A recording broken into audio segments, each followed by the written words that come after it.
আজিৰ শিশু কালিলৈ দেশৰ দায়িত্বশীল নাগৰিক। এজন শিশু সুস্থ, সৎ, সংবেদনশীল নাগৰিক ৰূপে গঢ় লৈ উঠিলেহে আমাৰ সমাজখন সুচাৰুৰূপে পৰিচালিত হ'ব।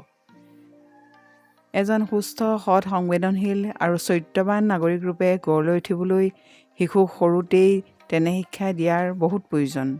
যি শিক্ষাই প্ৰতিজন শিশুক সততা শিকাব, সামাজিকতা শিকাব, জীৱন জগতৰ ৰূপ সৌন্দৰ্য ভোগ কৰি বিজ্ঞানসন্মতভাৱে জীয়াই থাকিবলৈ শিকাব, তেনে শিক্ষাৰ এটা পেকেজ তৈয়াৰ কৰিব পাৰি।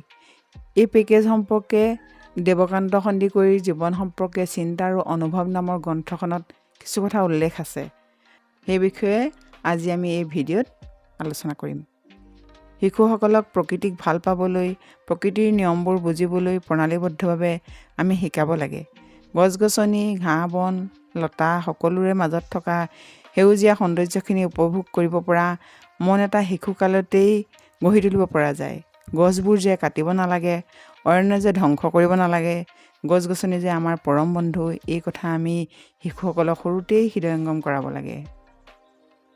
একেধৰণেৰে শিশুসকলক উপলব্ধি কৰাবলৈ শিকাব লাগে যে কথা ক'ব নোৱাৰা, চিন্তা কৰিব নোৱাৰা জীৱ-জন্তু, চৰাই-চিৰিকটি, পোক-পতংগ আদিক যে আমি মানৱ জাতিয়ে সুৰক্ষা দিব লাগিব।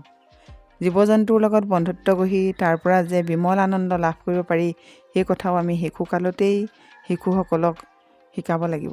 নিৰীহ নিমাত প্ৰাণীবিলাকক সৰুতেই ভাল পাবলৈ শিকা শিশুৱে কেতিয়াও ডাঙৰ হৈ বলিবিধানত অভ্যস্ত অন্ধবিশ্বাসী ব্যক্তিত পৰিণত হ'ব নোৱাৰে।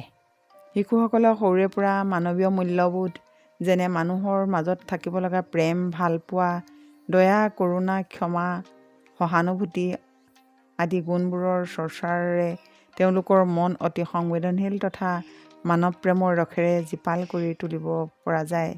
শিশুৰ কুমলীয়া মন যিকোনো সাঁচত গঢ় দিব পাৰি। তাৰ বাবে লাগে মাথো ডাঙৰৰ সদিচ্ছা আৰু উপযুক্ত আঁচনি। নমস্কাৰ।